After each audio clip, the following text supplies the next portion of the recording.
my dear brothers and sisters and the good people of Ebonyi State, it becomes very, very important that as the governor of the state and as the father of the state, not by reason of age, but a call to duty by God to look after this state since 2015 to date.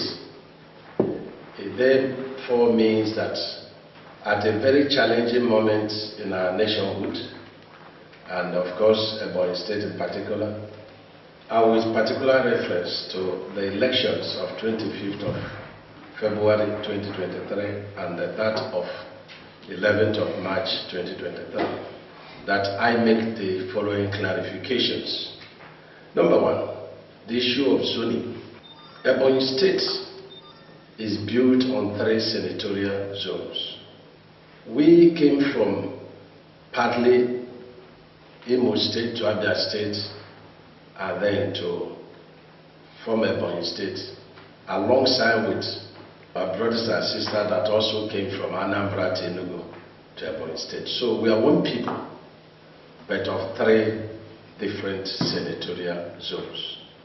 I've been the chairman of a party in this state. I've been deputy governor, and by God's special grace, I've been governor since 2015 to date. And one thing I have done in all this position is to do everything to unite Ebonyi people. And one of the things that Ebonyi people love so much is equity, fairness, and justice, and rotation of political positions. As party chairman, I worked so hard to ensure that that happened, even down to councillorship positions. Not that the mistakes were not made.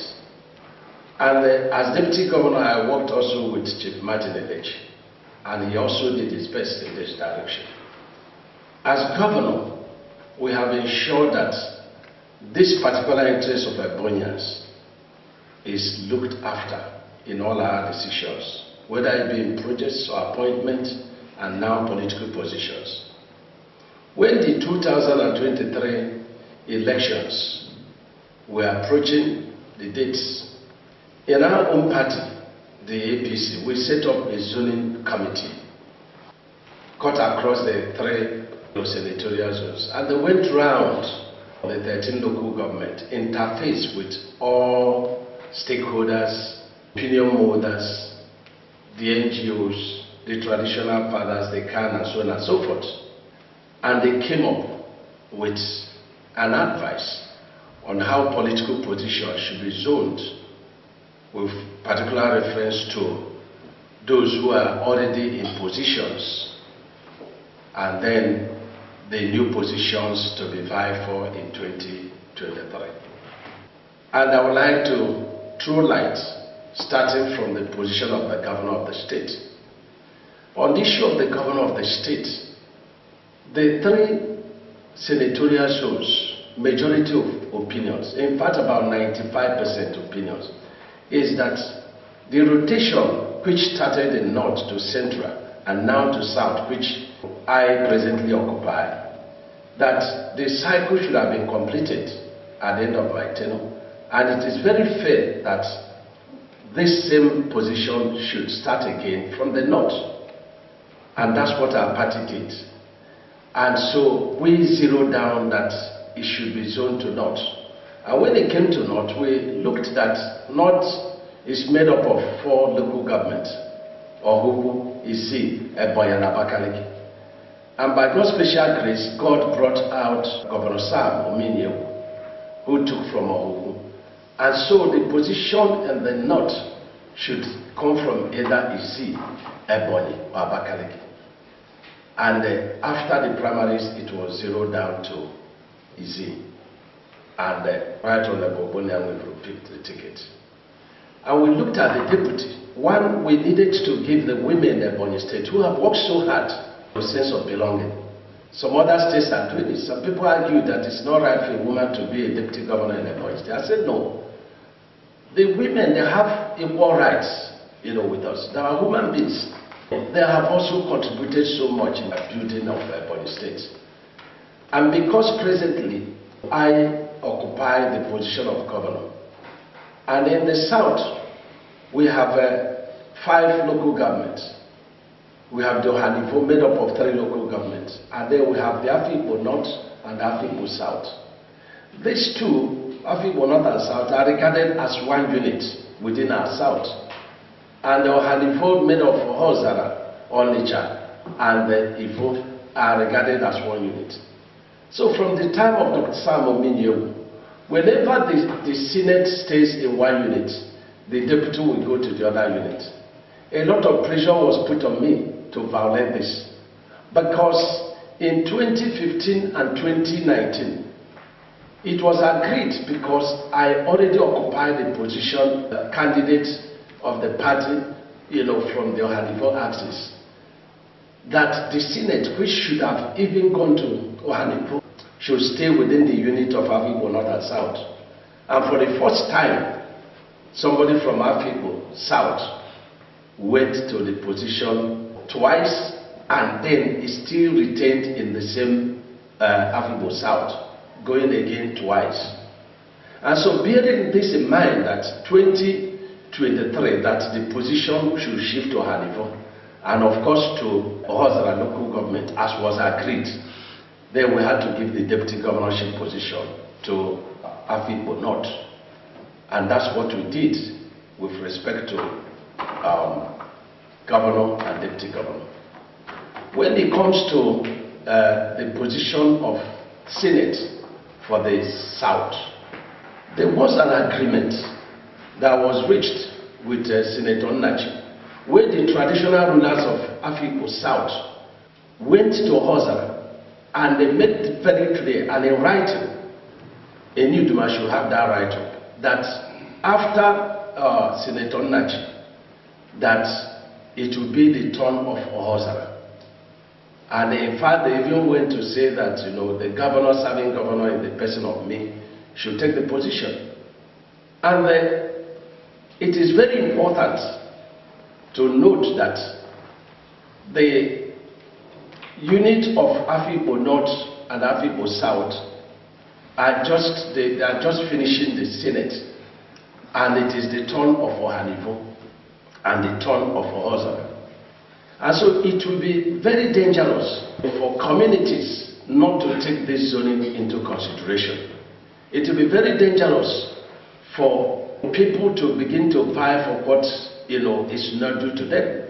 Because if you allow such, it means that all positions will be open for contest, which will make for greater tension and animosity. So I am pleading for all those who are struggling from the South to respect this zoning. It has nothing to do with party. It is more for the interest of Ebonyi people and for peace to reign. And if you come to Ebonyi North, Dr. Minyi Samewu, a very respected, former governor, has done this thing twice from Ohubu local government. And so I believe strongly, as the governor of the state, that is the turn of the Ezi people. Why the Ezi people will take the Senate seat, the people of Ohubu should take the House of Rep. Because the Ezi people, in the person of Mazoko, Honorable, is just finishing the House of Rep twice. And therefore it should be the turn of Ohubu local government. And so we have done this to bring permanent peace. Because if you look at Ohubu and the Ebonyi local government that have this House of Rep, the Ohubu voting population is greater than Ebonyi. So if you don't do this zoning, and if you don't respect equity and fairness, it means that perpetually the Ohubu can always be in the House of Rep, and the Ebonyi local government is excluded. I stand to be corrected, and if it is otherwise, apologies. And if you look at the Senate, and you look at Ohubu one local government, and you look at the 3 local governments, which means that if we do not allow zoning with great understanding, it means that Ezi can perpetually keep the Senate forever. It is in this light that we are appealing that in the north, the people of northern senatorial zone should allow Barrister Ebonyi to go. And something that is very fascinating in the candidature of Right Honorable Ibu and that of Weboy is that we have had this misunderstanding of the two kindreds, which is uncalled for, and which they continue to say that it was brought about during the first civilian administration, such division. And when I was campaigning, I promised the Z people that I was going to kill that dichotomy. And I've looked at it, evaluated it as party chairman, deputy governor, and governor. And I saw that it was just a deception that some people are playing to just grab power. And God has helped me. And the traditional rulers of Isi, who came and endorsed both families, Barrister Weboy, who is from one kindred of Isi clan, and the Right Honorable Wivu, Weboy for Senate, and the Right Honorable Obundia Wivu for governor. And I thanked them, and I saw it as an act of God. And so I'm pleading to everybody from the north and the entire Bonny people not to do anything that will affect this, because this has united the two families, and it's an act of God. And when it comes to the House of Rep, the House of Rep has been in the Abakaliki local government, and it's shared between Isi and Abakaliki. Now it is the turn of the Isi. But because governor is going to come from Isi, that is a little bit altered. We can't have the governor and the House of Rep from the same local government. And that's why in the wisdom of the leaders of our party, they have said, let the House of Rep come from Abakaliki. Isi people wait. As you are finishing governorship by God's grace for 2 years, then the person from Abakaliki will be finishing. And then you now, Isi people will now take their turn again. This is what we have done, with respect to that. And even in conclusion for that of the South, you go and look at the Ohanivo House of Rep. It is the turn of the Onitsha people to go to House of Rep, because Ivo is just finishing, and that's the fact. And I'm coming from a horse and axis, so it's the turn of Ivo to go and do. Now, the chairman of the local government in Onitsha local government is from Onitsha clan, and so we have zoned the House of Rep to Isu, and it is very important that this is respected. It is very important that this is respected. The House of Assembly, Onitsha had just finished, and then it's the turn of Isu to also go to House of Assembly.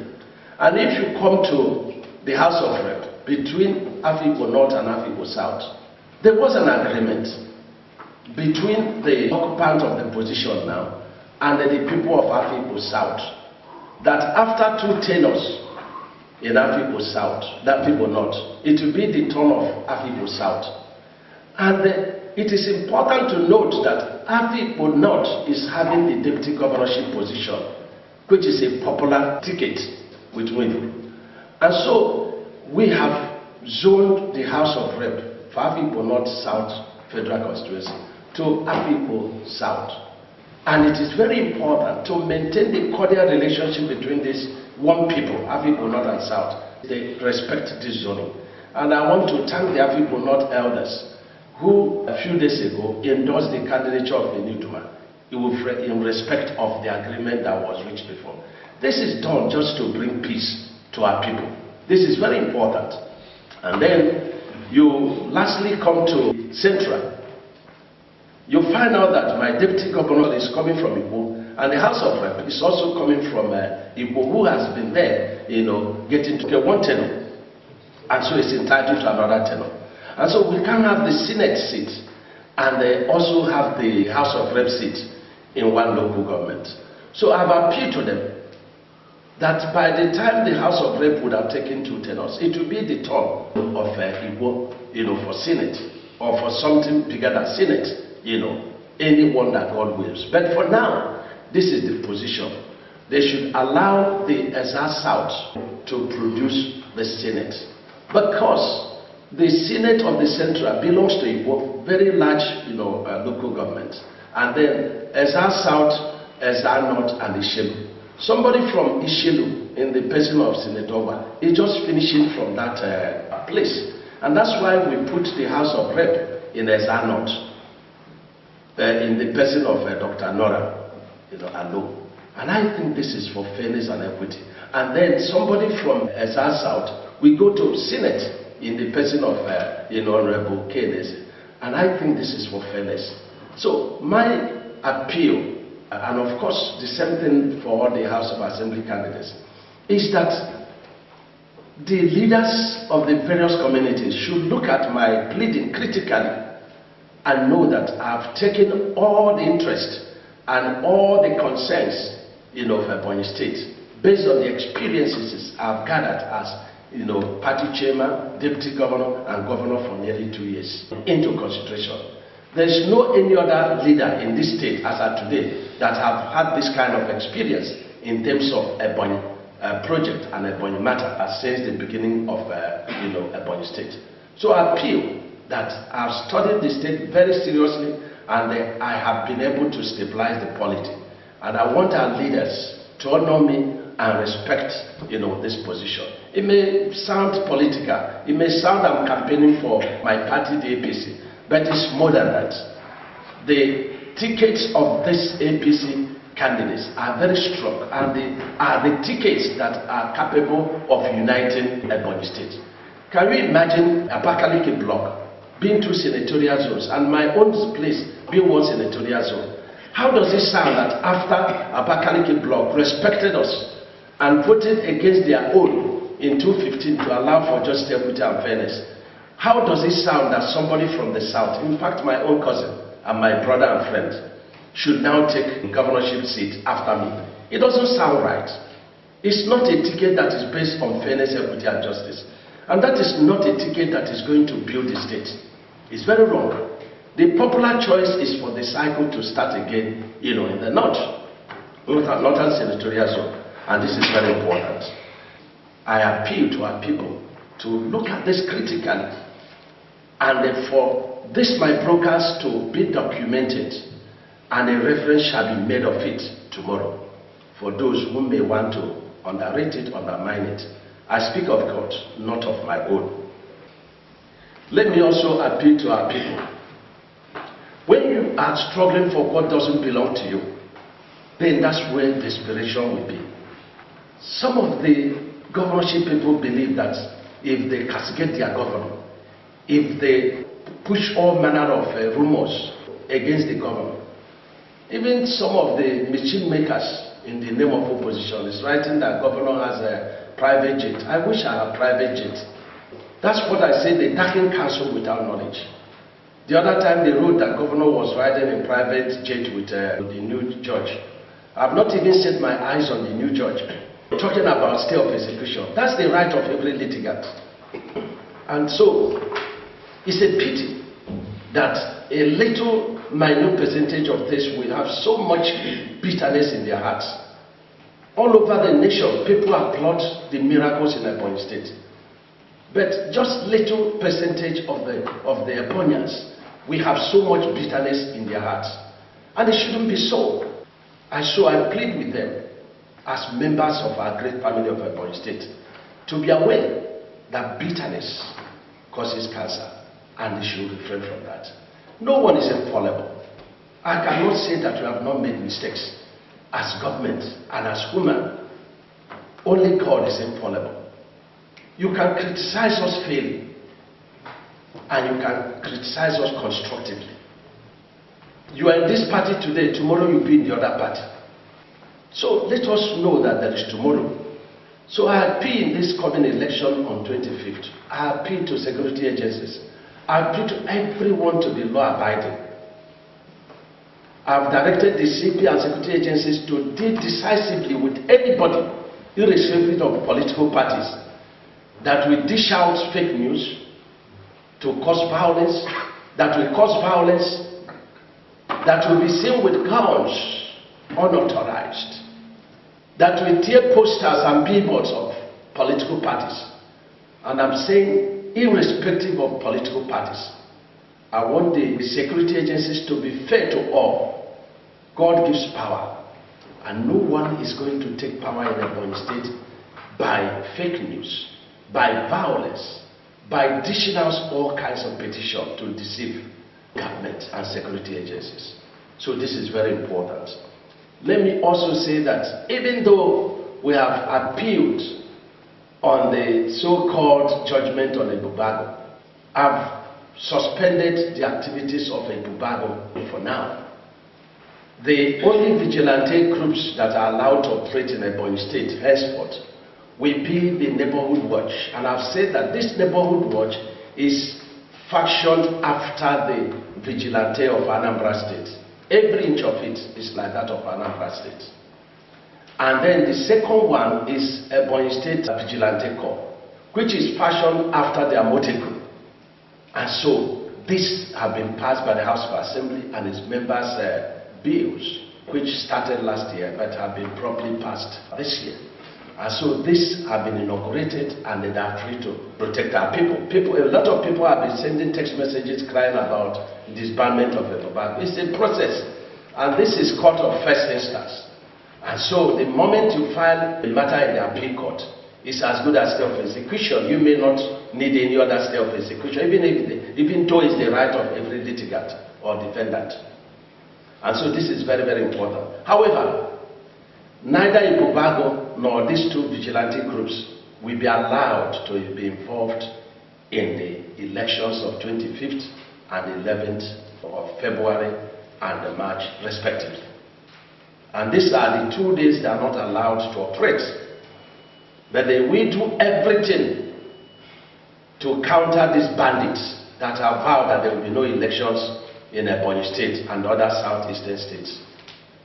They are encouraged to do everything to fish them out and send them to security agencies for justice. I therefore call on Ebonyi people to remember this broadcast and call on all the religious leaders, traditional fathers, stakeholders, my dear people of Ebonyi State, to go about their businesses.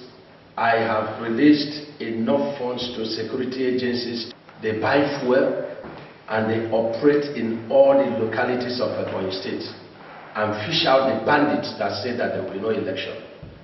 I've also instructed them to defail to every political party in the state and the Ebonyians. People must freely go and vote, and their votes must count. Anybody found with guns illegally must be demobilized. Anybody carrying ballot papers or boxes must be demobilized. This is the directive of Mr. President, and I'm enhancing it here, and this must be obeyed. Again and again, I thank you very much, and of course, you must know that your governor, is on the ballot of APC for the Senate of the South. And good enough that those who are vying in other parties against your governor are those that God used me to bring up. If morality were anything to go by, should they even contest against their master and their leader? But that's not a problem. Let them be there so that the testimony will be greater and will be bigger. I am very sure by God's special grace and the love of Ebonyi people that the 9 candidates of APC will come out victoriously by the end of 25th of February 2023. And I invite you, as that happens, to come over to a community center the next day for celebration, because I know that we shall celebrate again by God's special grace. And for the fact that God is God of justice, equity, and fairness, and for the fact that God looks at the heart of men, and God, I ask you, please evaluate my heart on this zoning issue and contend with those who would want to contend with these zoning issues if my heart is pure. Thank you very much.